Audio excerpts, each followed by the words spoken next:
Welcome to the creative extreme, where imagination without limitation is the only expectation.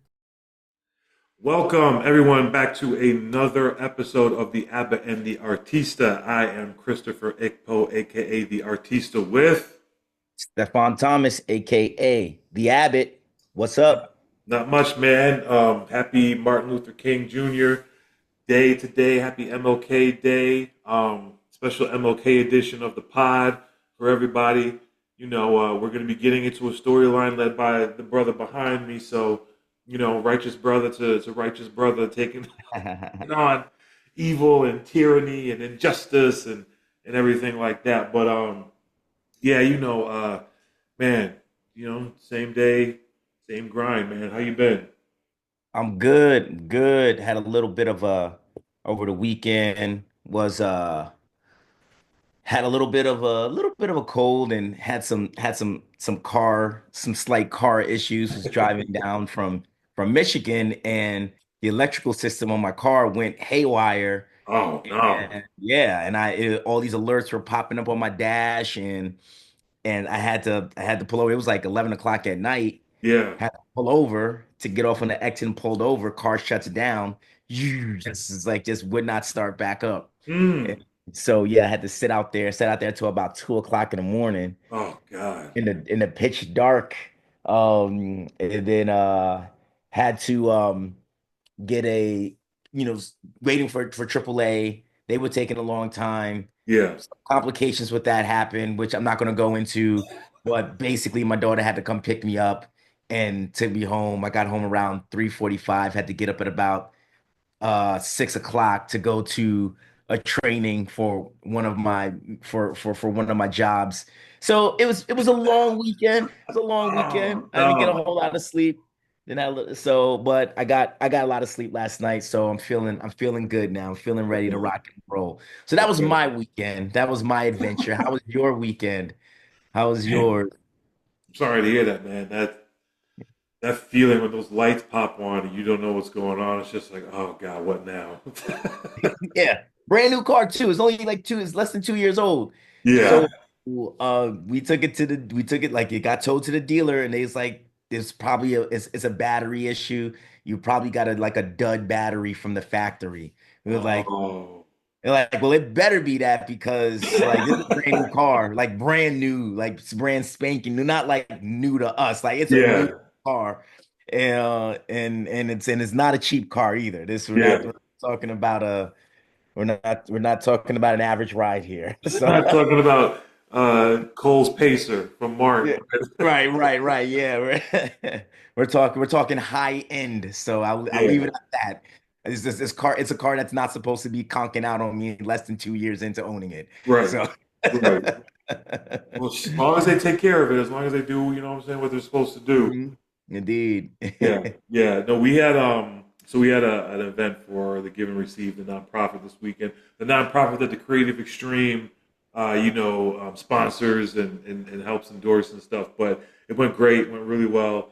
Another the huge event for the Give and Receive, so that was dope. And besides that, it was just real chill. Definitely didn't have to deal with the stuff that you had to deal with. So again, I'm sorry to hear that, man. But So yeah, good. it was a chill weekend. Watched at the binge watch Castlevania Nocturne season 2, so that was dope. Loved that. Then I binge watched season 3 of Bleach 1,000 Year War. It kind of let me down, but we don't. I'm not gonna get into a review or anything, but it was still good. I did still enjoy it. So did a lot of binge watching this weekend, which was Nice. some anime stuff. So it was good to catch up on those. But speaking of, series, stories, and characters and all that stuff, we left off with the bridge characters leading between the Ghost Orphanage and the Alpha Initiative, the team up of hyper beings and just badass humans human vigilantes who are coming together to tackle the impending doom that's coming from outer space. So we kind of talked about the last pod. We talked about what inspired us to come up with the Alpha Initiative, how we kind of decided to pick the characters and put them together and everything like that. Talk about the game plan or what your thoughts were and how we should put together this story Mhm. because it's not as easy to tell a story with five, six, seven main characters as it is when you got one main character with a cast of supporting characters. So whenever you're approaching a story like that, what are your thoughts? How do you like to kind of organize it, or what do you like to focus on?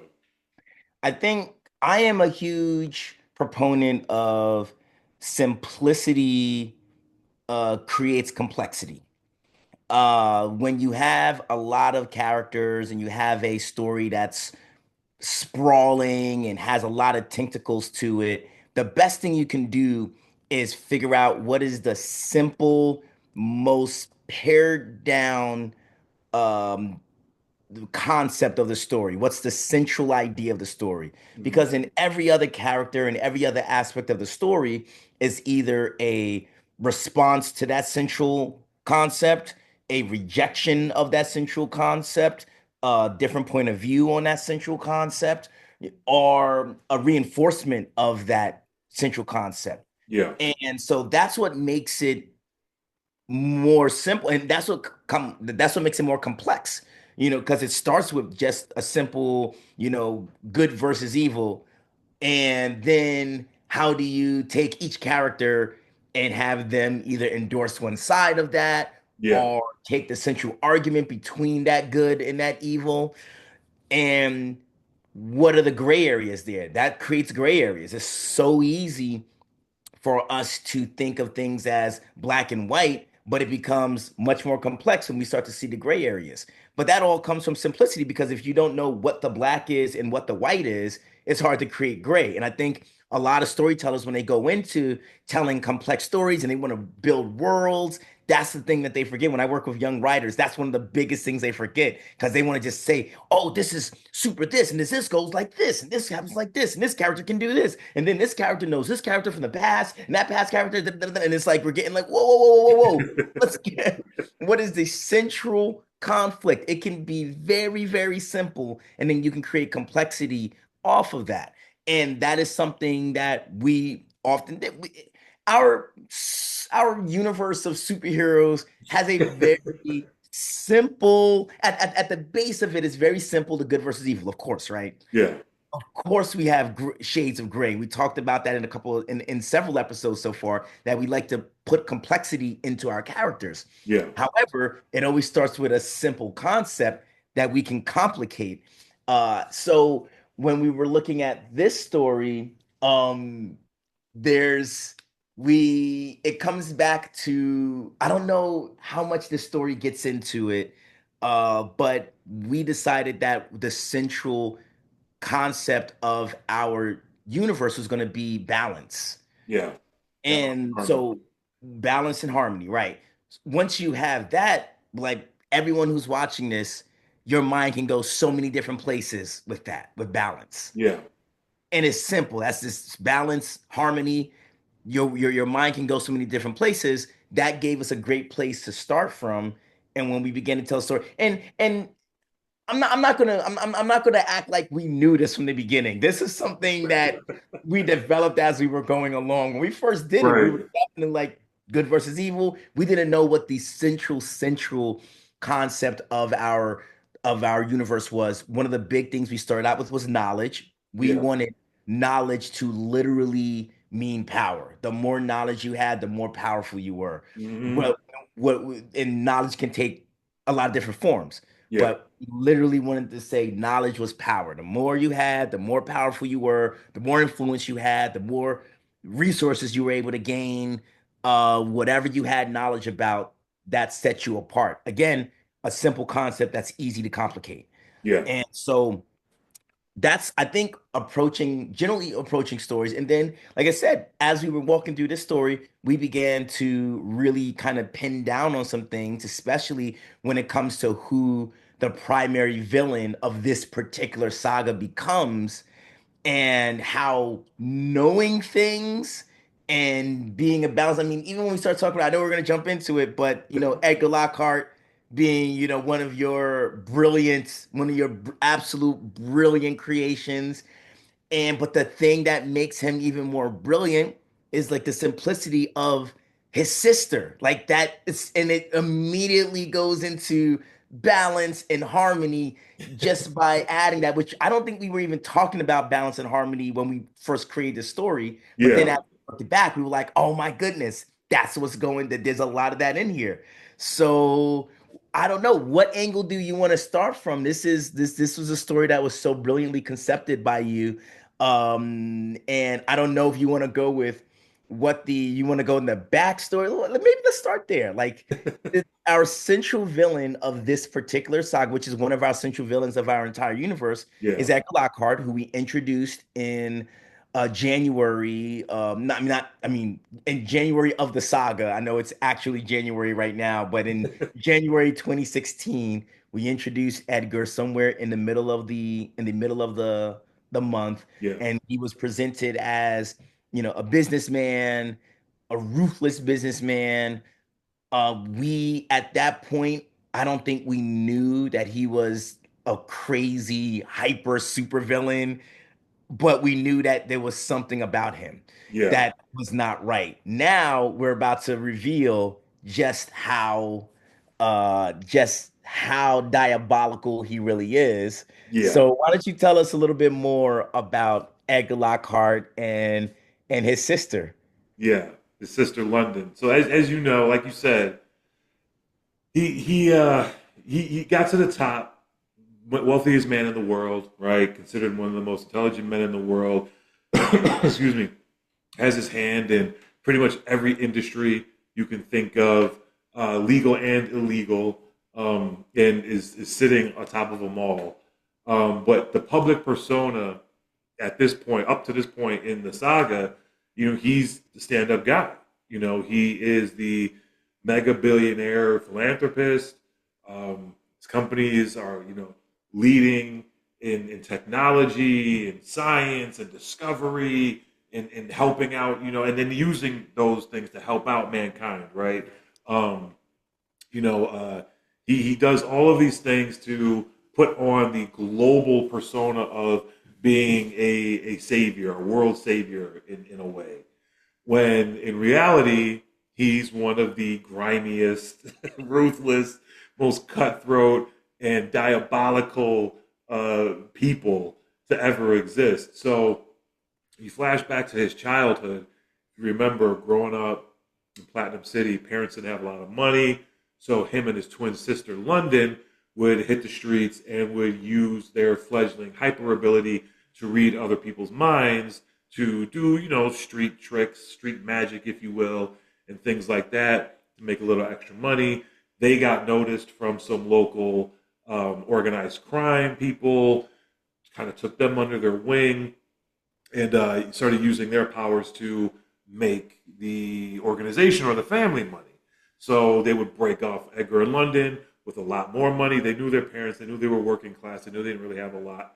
So London and Edgar were excited about this. Like, okay, so now, our family can do better. And they're bringing the money home and everything. And the parents, when they found out where this extra money was coming from, excuse me, were like, absolutely not. Shut it down. So then Edgar, having now had a taste for that life, refused to let it go.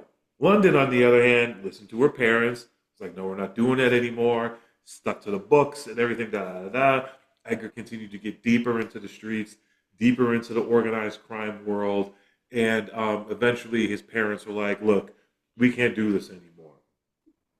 So when, they were like, you got to go. So he ends up leaving. He's out on his own now, right? He's out on his own. He's hustling, using his powers to elevate his status within the criminal organization through some underhandedness and some duplicity. He ends up taking over this crime organization, further elevating himself, gaining more and more and more power.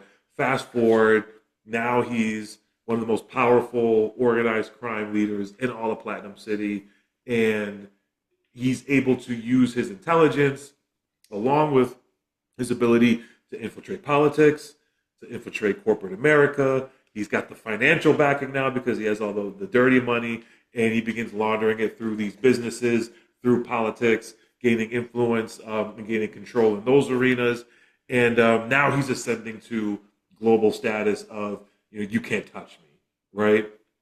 Well, everybody has a weakness.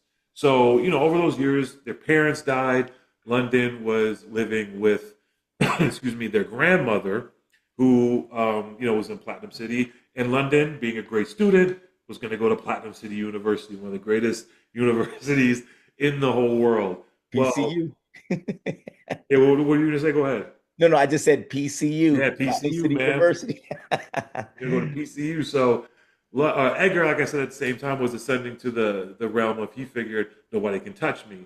Well, like I said, everybody has points of vulnerability, right?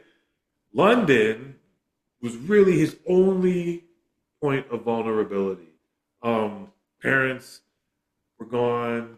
I think grandmother ended up passing too, and it was just London. He's like, well, what can I do to ensure that nobody can harm my sister and nobody can use her against me? Because Well, because London was his heart. I remember you saying that London London was. Oh, you know was what? No, his parents yeah. didn't pass. He got rid of his parents. That's Yes, right. he got rid of his parents because he didn't care for them. I think he got rid of his grandparents or his grandmother too, and it was just London, and he couldn't bring himself to get rid of her because That's what it was. That's what it she was was. his heart. Yeah. That's what it was. He was getting and so that no one this was the Kaiser Soze move. It was like he's like anyone who I care about, I need to get rid of so that Yes. nobody else can use them against me. Yes. Yes. Yes. So he did that, but he couldn't do it for London. He couldn't bring himself to get rid of her. So he said, "What I need to do, I essentially need to get her out of circulation. I got to put her in hiding so she's no longer a part of society. I'll keep her alive, but I'll keep her away from everybody." But Edgar, being Edgar, realized just putting her on some island somewhere where she's living by herself, and he continues to provide for her. That's not good enough. So he devises this extremely complex and just over the top security method where he takes London, he places her in a giant Ebb cell, and we talked about that in a previous pod where this is a technology that dampens or essentially eliminates a person's hyper ability. So it's a jail cell that she's kept in, right? And he had it custom built so it's huge and she can live comfortably or whatever in it. But she she can't use her abilities and she's trapped in there. And at the same time, this Ebb cell is also constantly on the move. It's never stopping. It's always moving.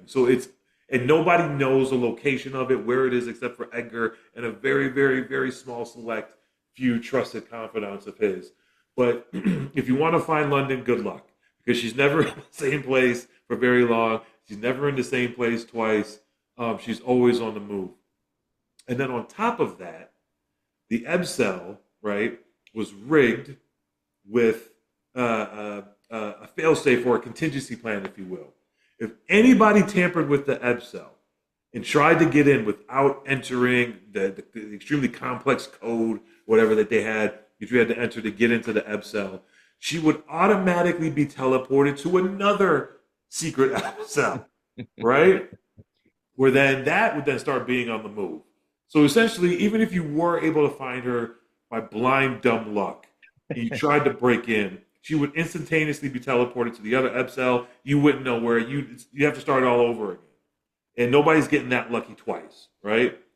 But if for some reason somebody else found the second Ebb cell, or maybe it's even the first people they find the second Ebb cell, at that point, the final contingency plan, and they tried to break in without using the code and all that. The final contingency plan was she would instantaneously be teleported from that second Ebb cell to a third Ebb cell on a secret station on the moon. And that Ebb cell was hidden at the center of a gigantic labyrinth. So even if you could find the moon station and could get there, you still have to navigate this treacherous, deadly labyrinth to get to her, right? He was going to ensure that nobody could ever get to his sister to get to London. So that's kind of the backstory, right? And that lays the foundation for the mission of the Alpha Initiative. So when Lou recruits everybody and gets everybody in the group, they all meet. I think it was South Platinum City's NASA Hmm. complex, and they Yeah. met there with President Enid Remington. We're going to get into more with her later, but the president in our universe at this time is President Enid Remington. She's there. Um, very, very exclusive meeting. Need to know basis personnel only. So it's Alpha Initiative, it's the president, and then it's General Hank Garrison, who is their lifeline. He is the one who calls the shots for the Alpha Initiative. He's the liaison between them, the Department of Defense, Homeland Security, the White House, as well as the Pentagon. He is their lifeline. And so they meet and they have a debriefing where Lou tells the members, like, you've all been chosen for these reasons. We're on this team. Our mission is to expose Edgar Lockhart and to let the world know exactly who he is. Because remember, over all these months, Captain Noble's been going out gathering intel. Lou's been gathering intel. They've all been going out, or they both were going out looking for a way to bring down Ramses to Pharaoh Hondo. They draw the connection with Edgar Lockhart. They start doing some digging. Meanwhile, the Iga clan is also digging into Edgar Lockhart because he's their enemy as well. And due to Interface's efforts, she ends up using her supreme genius hacker skills to break into Universal Intelligence and crack their system and download a ton of information, all the dirt on Edgar. This is how they find out about London. They realize, though, exposing this information, it could be a he said or she said thing. This is the future. Are these documents forged? Are they fake? Or are these just false allegations, trumped up charges, all of these things? But they know the key to bringing down Edgar is to get London. If they can get London with all of this information that they have, they can truly expose Edgar and bring him down. Because not only will they be able to use her as leverage, but when the world finds out what he did to his family and his sister, the extents that he went to keep her hostage, there's no PR team, I think, in the world that can really help you recover from that one. So, like, we got to get her. They know all about the Ebb cells. They actually have their locations because they were able to get into his personal files and get the locations, and they know about the moon station. So they decide, okay, this is what we're going to do. We are going to break up into two teams. One team is going to go after Ebb Cell 1. The other team 2 is going to be at Ebb Cell 2. The first team, we're going to try to crack into the Ebb Cell and break her out. If that fails, London will instantly be teleported to the second one, where our second team is already going to be waiting. We'll have a second chance at it. We'll learn from our mistakes on the first one. We'll get it on the second try. If for whatever reason we can't get it on the second try, we know where the moon station is. We'll storm the moon station. There's no contingency plan after that in the databases. All we got to do is get to the center of the labyrinth, break into the Ebb cell, and get her and get off the moon station. I was just looking at the profile. There is a final contingency. There was. Okay. What was it? She instantly dies. Oh. If they can get that was it. If they can get like that was, and I don't think like I think they do know about it. When I was looking at the profile, it's like I think they know that they have to try to get her because it's like brainwave technology or something. Okay. And yeah, I totally forgot about that. yeah, Okay. man. So they have to get her. They have to get her before like there's a ticking clock on there's several ticking clocks here. So there are real stakes here. If they don't succeed, it's a wrap for them. Mm-hmm. The whole plan goes down the drain. Okay, so Yeah. that's the plan, right? So they break up into the two teams. The first team goes and they end up encountering what is it? Traverse, is that the character's name? You had Shadow and Traverse. Shadow and Traverse. So they end up going and they encounter one of Edgar Lockhart's hired guns, Traverse. Now, Traverse's abilities, he's able to phase through solid materials. He grew up, was an amateur boxer, became a professional boxer, and in our world, in professional sports, hyper beings are not allowed to compete. unfair playing advantage. If you imagine they're going to ban steroids, they're definitely going to be banning hyper abilities in professional sports. So he's in a boxing match one day. He ends up triggering his hyper ability, starts phasing when the guy's trying to punch him. Everybody's like, "Oh, you're cheating. You're a hyper being. Oh my god, blah blah blah." So he ends up kind of losing out on his dream of becoming a championship boxer and goes to the life of crime, so to speak. Ends up with joining Edgar's ranks. Edgar likes him for his fighting prowess, his ability. So he said, "Hey man, I'm gonna put you on the London Lockhart security detail." So he goes on the security detail. The Alpha Initiative ends up engaging with him in a battle. That goes crazy. And correct me if I'm wrong, but when they fight him and they end up beating him, get to the Ebb cell, and they think they're about to successfully crack into it, and then London ends up getting transported right to the second one. Uh, the one inside, I think so. There's Liberty Star, Blackjack, Orenda, and Encore. Yeah. Yep, they go to the compound. Traverse is there. They're fighting. They're using their abilities, and they end up getting to the Ebb cell. And I think Encore tries to teleport in, grab her, and get out before being detected. And she's not able to do it fast enough. She can't do it fast enough. Yeah, they fight Shadow too. Like before that happens, I believe. Okay. Yeah, I think so. That's right, because because Shadow's putting it on him. He's putting the paws on him. He's really jacking them up. They end up going into that room with the lights and all the pillars that are creating all those Yeah, shadows. Umbra And Kinesis. he uses his power of hyperkinesis, the ability Yeah.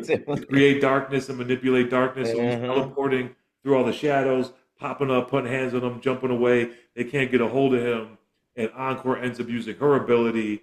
I guess, ascertains that he has umbrakinesis and cross references how to use her ability with his ability, and ends up transporting or teleporting through a portal that he creates in a shadow with her ability to teleport. Ends up snatching him on the mid teleport on the other side. When they come out on a shadow, out of the shadow, they end up beating him down, and they stomp him out. That's how they're able to get into try to get Yeah. London, right? I Yep. believe that's how it Yeah. went. Yeah. So they I'm go looking through. in. Yeah. Yeah. London is the next profile after Traverse and Shadow. So they go in to try to get London, and it doesn't work. And I think she gets teleported right to the moon after that. Yeah, London was sitting for. Yeah, I'm looking through. Man, that's the only thing about creating so many characters and stories is that we got to go reference back our own stories, make sure we're Right. getting it right, especially as because they've evolved over the years. So we Yeah. got That's what it was. That's what it was. Half of them went to the Ebb cell. yeah. I think that okay. So maybe there was just one Ebb cell. Maybe there weren't two. There was just one. I think it just and then just go straight to the moon. And they went straight to the moon. They tried to get in there. They Mhm. couldn't get in there. She went straight to the moon. And then the other half of the team, Lou, Brolic, Musashi, Interface. Or your orbiting fortress, preparing to go to work. Yep. Yeah, they were in space, ready to go to the moon station. hmm If it failed, it failed. They go, they get to the labyrinth. They're working their way through the labyrinth. And unbeknownst to them, they have their first encounter with a Tromocratesian. hmm So there are Tromocratesian warriors on loan from Emperor Keiko, but we don't know that yet. We don't But even know. Yeah, we don't know who Emperor Keiko is just yet. right, but they're on loan, and they're like, "What the hell is this? We've never seen anything like it before." Describe a Tromocratesian. What do they look like? So a Tromocratesian, much bigger, much bigger than humans. talking many feet taller. Uh, the warrior's solid muscle, enhanced strength, speed, agility, durability, all that stuff. Impervious to telekinetic or telepathic powers. So, you can't take them down that way, and they are just bred for war, bred Hmm. for conquering and battle. Jet black, ebony Jet skin. black skin, black, Like, bright white hair, bright white eyes, black and gold, very distinctive black and gold armor on. So when you see them, you know you're in for something. And it's not going to be pleasant. So they end up coming across Haris first, and he is brandishing a pair of specialized purple and black energy whips. When we were writing these stories, I wanted to make this part the I wanted well, even the first part too with Traverse and Shadow. I wanted it to be extreme obstacles that they had to overcome. Mhm. Because I think you agree with me that a hero is only as good as the villain or villains that they face, right? Mhm. If they're constantly washing their villains or they're easily defeating their villains, then they haven't really, like, how great of a hero can they really be? Mhm. So they come across Traverse. It's an all-out battle. And we kind of started this with Captain Noble and Shuttershock going Yeah. through the Temple of Ganumkin and fighting the Zipkian Mhm. triplets, and then getting the whole show is they're barely making it. Right. you know, Yeah. Yeah. they're going through it, they're barely making it. So we did that with Traverse. We did it with Shadow. They fail at the end because they're not able to get London out of the Ebb cell. They trigger her teleportation to the moon. Now the other team, Team B, is on the moon. They're entering the labyrinth, and now they run into Haris, who is just a buzzsaw, right? And you think about it, you got Lou, you got Brolic, you got muscle, right? You got all the muscle you could imagine. Mhm. You got interface. So you got the technology, and then you got Musashi. So you got technology top of the line, and you got Mhm. genius tech, You have genius hacker, skill.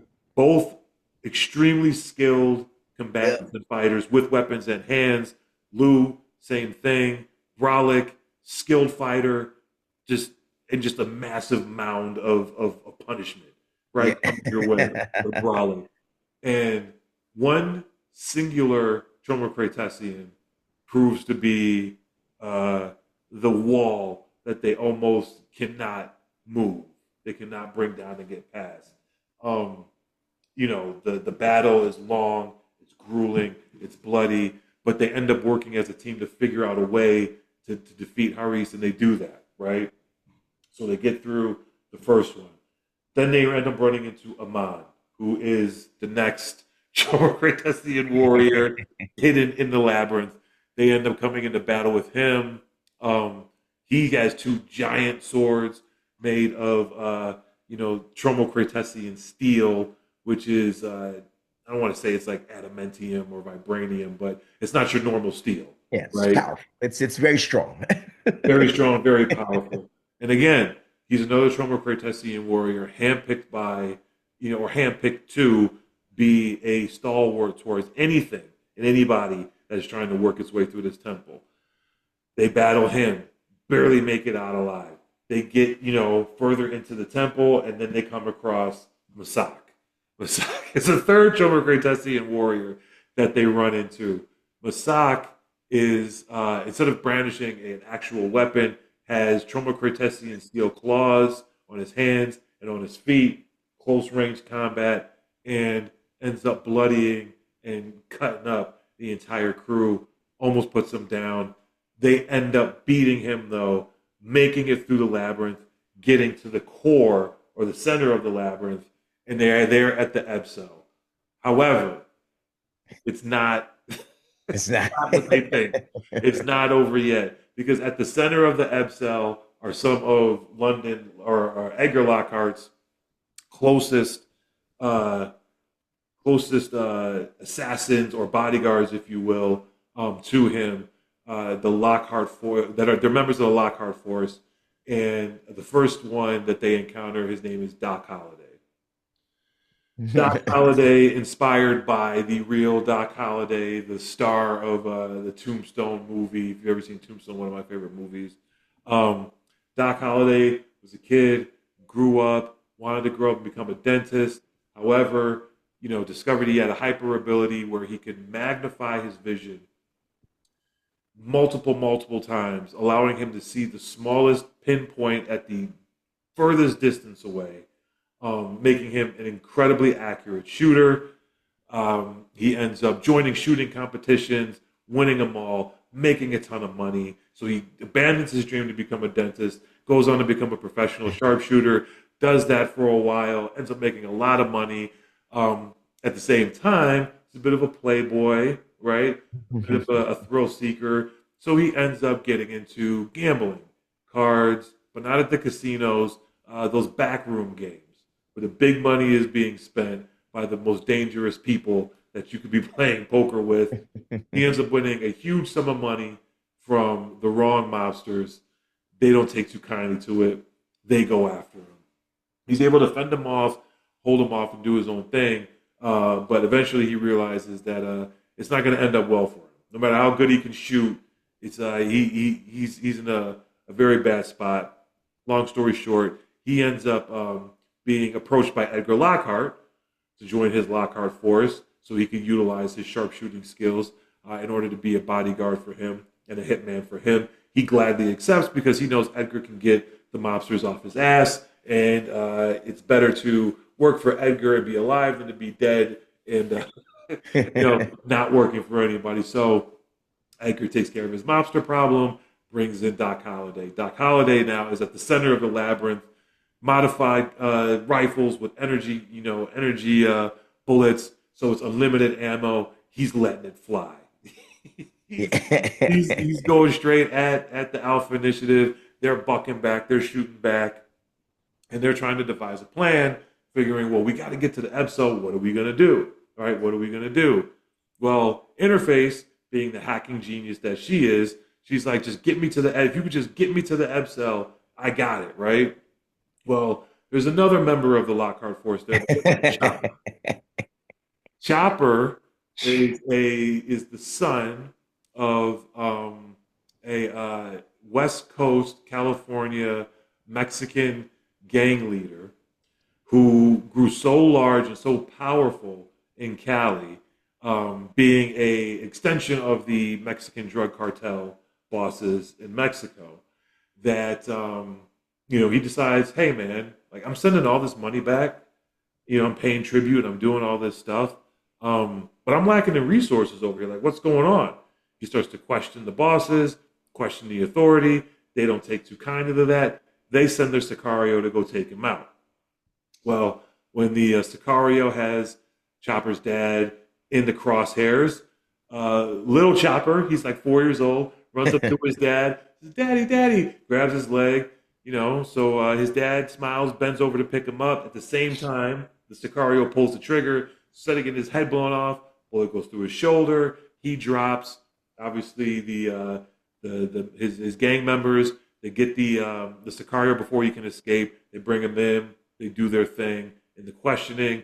End up finding out the cartel bosses sent him. They eliminate the Sicario. They round up. They go down to Mexico. They put it on the Mexican cartel bosses. He ends up, Chopper's dad ends up winning the war, taking over all of those cartels, and then he says to the rival cartel bosses who aren't on his team, he says, look, this is what we're going to do. I can either wipe y'all out, or you guys can come together, form a, how can you say it, form a council, so to speak, right? And you can represent me and my interests and my empire here. Keep your own, right? You just work under me now. Kick up to me. I'm going back to Cali, and that's where, we're going to be doing this thing. They decide to go along with it because they don't want to get wiped out. Hey, get down or lay down. Get down or lay down. Exactly. So they decide to get down, and he goes back to Cali. having returning now the head boss of all those cartel families. He's revered now as being the guy, right? He's the untouchable cartel boss. But the dad begins creating this aura, this prominence for his son, saying the only reason any of this is possible is because my son saved my life. My son is the savior of our gang, of our whatever, and the ascension of our gang. So Chopper ends up becoming the prince, right? The undisputed prince of the empire.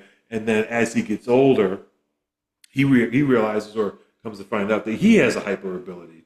And his hyper ability is to be able to absorb shockwaves and vibrations, which gives him, enhanced strength and durability, but also allows him to brandish heavy artillery without feeling any negative effects from the vibrations, the shaking of the guns, which means he could be a sniper with an AK-47, which becomes his favorite weapon.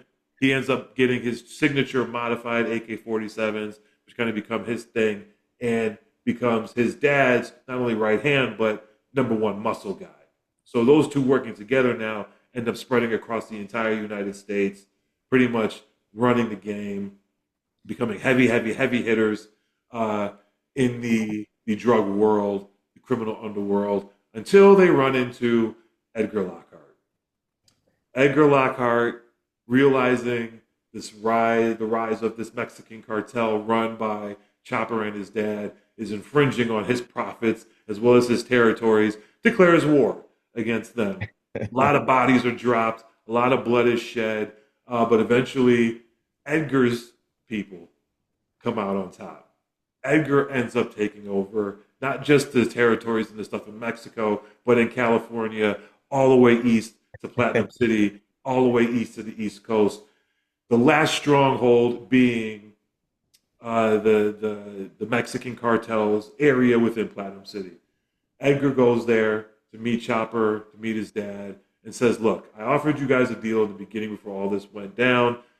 You basically told me to go F myself. So the deal isn't going to be this sweet this time around. However, I'm not going to eliminate you two. What I'm going to do is this. I'm going to keep everything that I took from you, with the exception of your territory in Platinum City." He goes to Chopper's dad. "You can run this area, this territory in Platinum City, as long as Chopper comes to join my Lockhart force. It can work with me, be a bodyguard / hitman." They don't want to do it, but they also don't want to die. Get down or lay down. They decide to get down. That's how Chopper becomes a member of the Lockhart force, right? So now you got Chopper at the center of the labyrinth with Doc Holliday. Uh-huh. He's got his guns filled with their energy rounds, and he's going berserker. I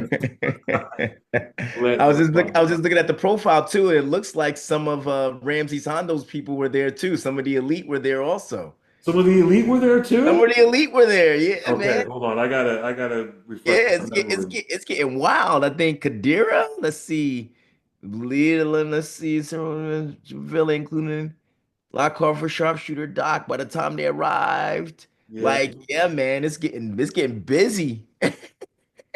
So the elite are there. Yeah, I mean, you guys, so you had Trauma Yeah, it's Christians, you an got the all-out war, elite. baby. It's all An out all-out war. war.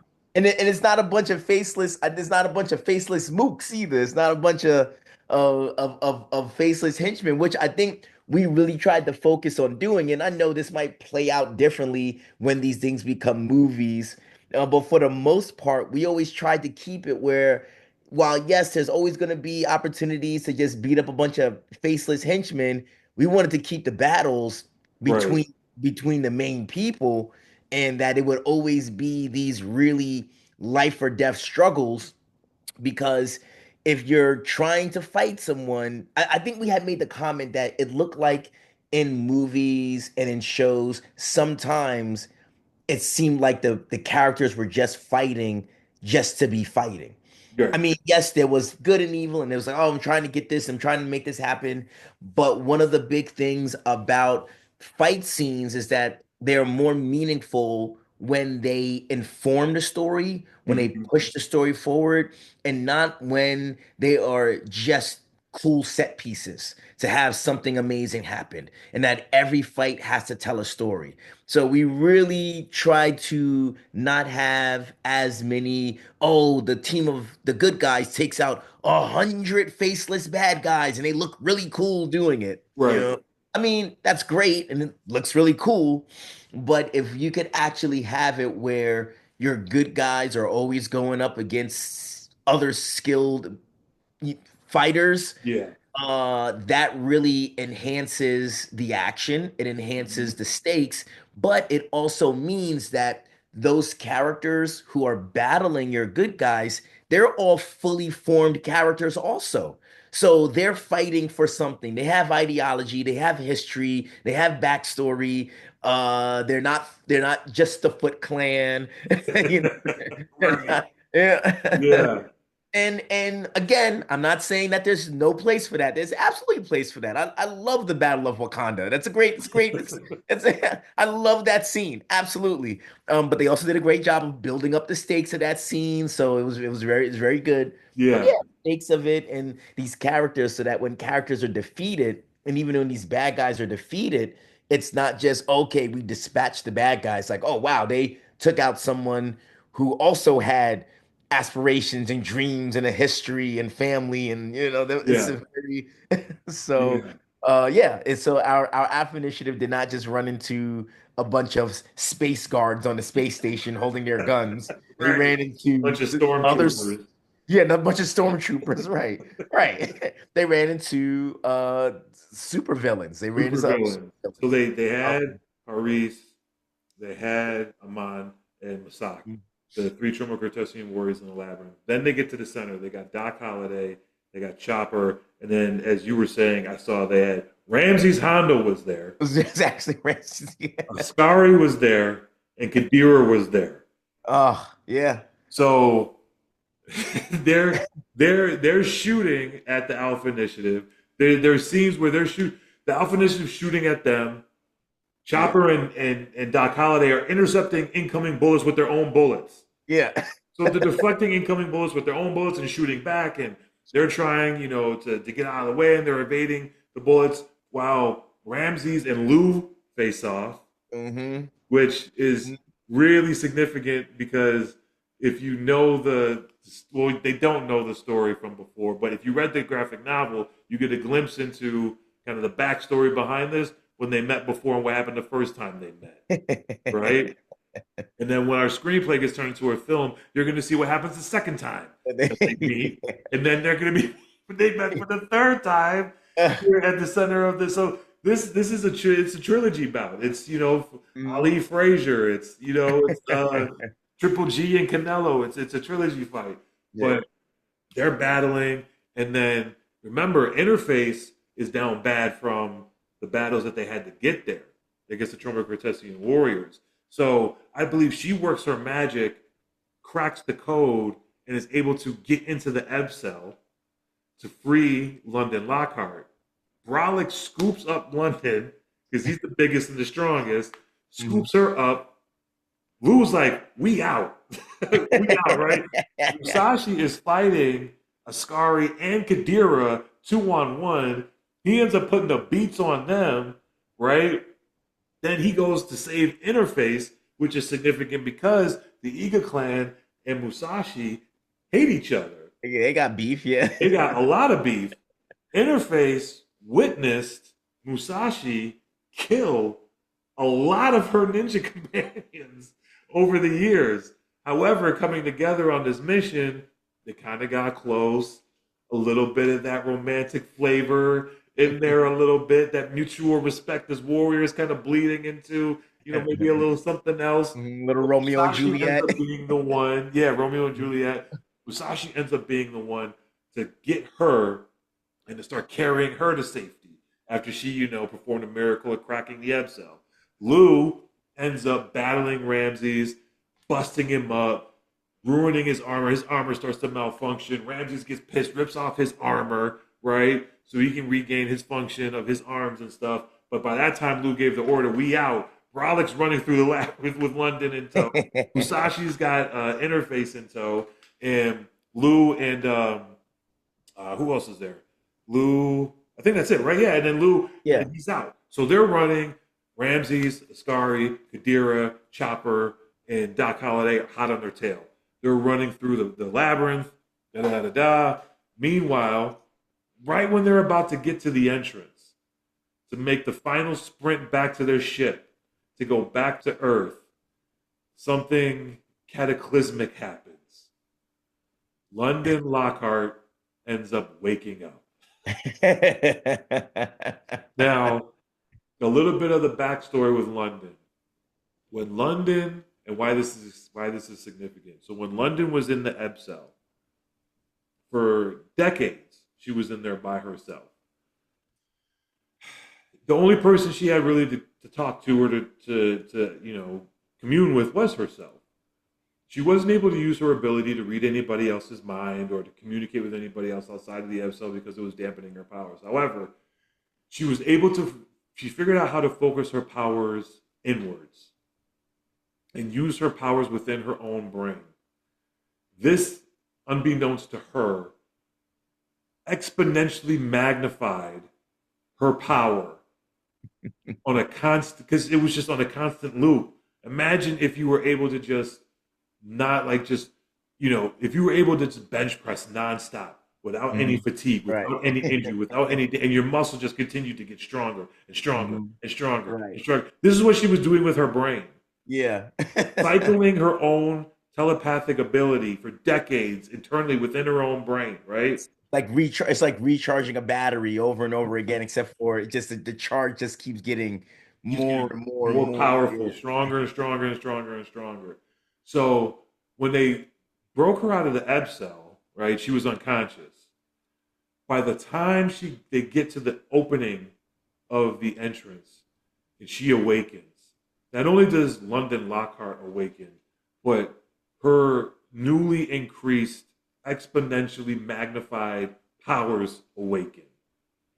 And I don't even know, a earth shattering, moon shattering, planet shattering level psionic wave gets released. Mhm. And not only does it flatline pretty much the entire Alpha Initiative and all the villains and puts them down, but Brolic, being the one closest to her, being the one holding her, trying to save her, ends up catching the brunt of that psionic wave. And our super cop Brolic ends up dying on the Dying mission, on the moon. on the moon at the moon station.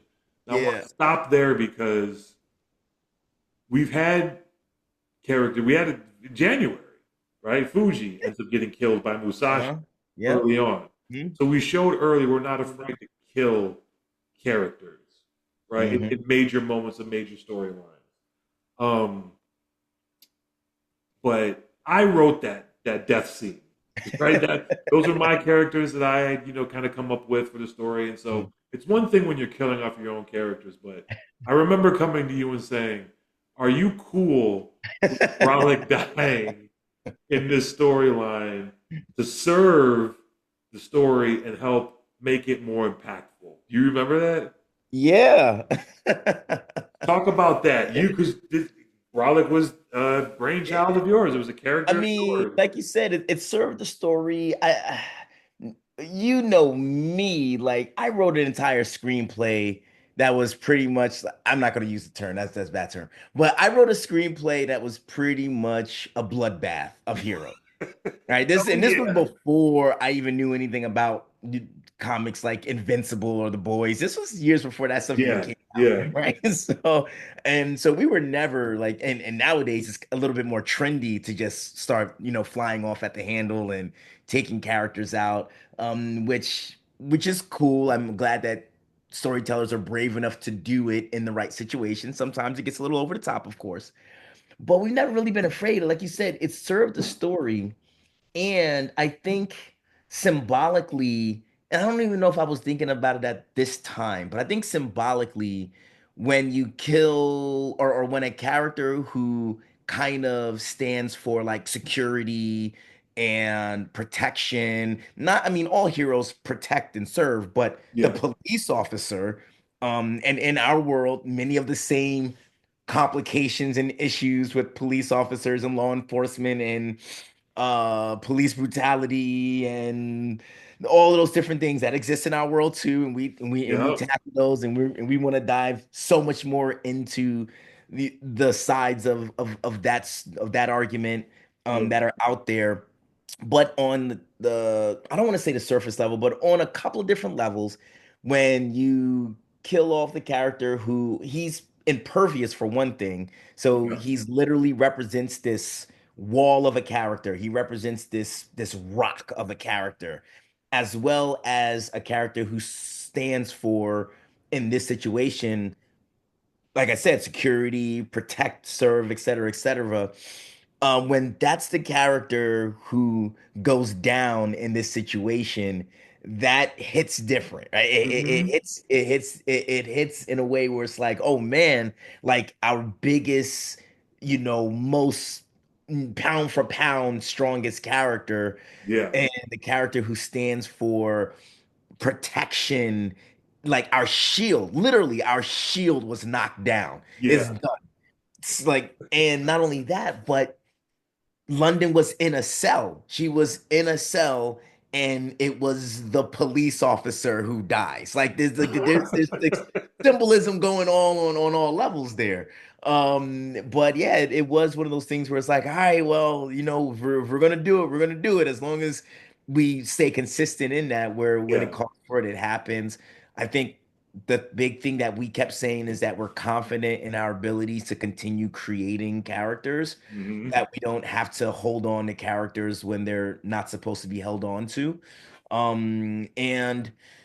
And great, yes, we're gonna, and that's something that's difficult because yeah, we want to continue to tell great stories. And if a character ends up having a compelling story, sometimes it's really hard to say goodbye to that character. But we do it a few Yeah. more times throughout the saga. You know.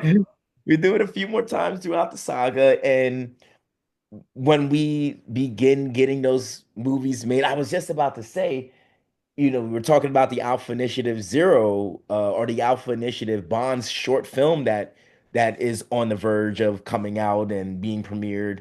Um, is like that begins with the idea that Lou goes into a situation with a team, and I don't Doesn't think make it it's, out. it's he goes in with the team and dot dot dot, and Right. it's because when you start talking about these superhero battles, they're supposed to resemble war. They're supposed to Yeah. resemble battle. And when we watch movies about World War II or Vietnam or whatever, people die. Yeah. And so for these superheroes, like I said, it's a little bit more popular nowadays with shows like Invincible and The Boys, where like there's mortal consequences to getting into a fight with somebody. You don't go into a Yeah. fight with somebody unless you realize that, man, I might not make it out of this Yeah. for whatever reason. So yeah, that's I mean, it's so funny though talking about it now.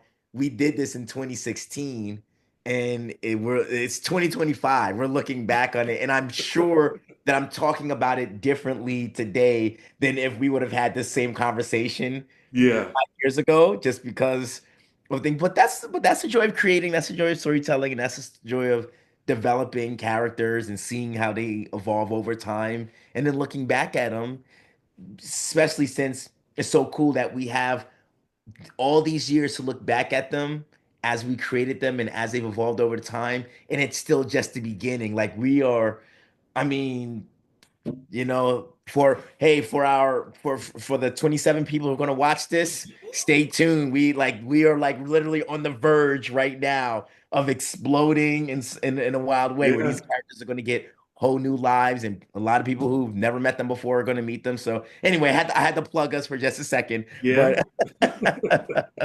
but but London Omega, and don't forget the other part of this is that when London woke up, She was angry at Edgar initially. She was Yep. I mean, wouldn't you? yeah. You know, Yeah. she wakes up. She wakes up, becomes exponentially more powerful than she ever could have thought she was going to be. And the first thing that she thinks of is, "Where's my brother? Where I got these new powers, it's about to go down. Where's my brother?" So this is the birth of London Lockhart, or the transformation of London Lockhart into London Omega. London Omega, we're right up against it right now, but she is going to be kind of the gateway towards the evolution of this main story arc battle between the Alpha Initiative, the powers of good, if you will, the heroes, and how it just completely changes the landscape, and then also leads to the unveiling of, you know, the Grandmaster scheme and all the crazy things that are about to come. Don't worry, we're only in June right now, so there's still 6 more months of stories in between London Omega and the end of the saga. So you know, you don't got to worry. We don't only have one or more, 2 more pods left to talk about it. We got Oh a yeah. lot more There's a coming. lot. But I think this is a good place to kind of call it for this Yeah. one. We'll get into Yeah. London Omega and that whole thing in the next. I did want to say the awakening of London Omega, just as we were talking about in the beginning, throws everything off balance. Everything. Everything off balance. Things Yep. were already teetering, but the awakening of London Omega really tilts the scales in a in a way that, as you mentioned, like changes everything, changes the landscape of the aftermath of this, which we don't get immediate, like we don't learn immediately. It comes later, but yeah, it Yeah. throws everything off. And it's interesting too to think about it because the heroes go into this up against it, right? They're already kind of behind the 8 ball going into this. They finally get a W, right? They get London, like we got her, right? And you know, they're able to escape and they got the lead. They're going through the labyrinth. They're about to get on their ship and get away essentially and restore that balance, right? Because it's teetering, right? Like we got the evidence, we got London. All we got to do is get home now, and we can restore balance to everything. London Omega is born, like you said, completely throws everything off balance, and everything's upside down now. So what are the heroes gonna do? What are Mm. they gonna do? But yeah, like I said, we got a lot more story, a lot more characters, a lot more epic sagas coming up. Man, yeah, I don't want to say what I'm thinking because I know what's coming up, but I don't want to kind of drop any spoilers or anything. So, look, y'all Come just back next time. continue to tune in. We're gonna get into it more on the next pod. What happens with the Alpha Initiative? What happens with London? What happens with Edgar and everybody else? So yeah, come back, check out the next episode. Go to all of our social media, search the Creative Extreme. You'll find us. Follow, subscribe, like, comment, share, all that stuff. Check out our website, www.thecreativeextreme.com. As Steph says, make sure you include all the E's. All the E's need to be in there. Or you can just Google the Creative Extreme. Our website will pop up. But It'll find go to it. the website. Everything we're talking about, all of these profiles, there's so much more detail, so much more action, so much more story that we just didn't even touch because we came at things from a real high level. Especially these action scenes in the labyrinth, the action scenes at the Ebb cell with Traverse and Shadow. Man, they really get into it. They really get deep. So go check those out, read those. But that's it for this episode. I'm Christopher Ikpo, aka The Artista with. Stephon Thomas, aka the Abbott. All right, y'all. Check out the next pod. Peace.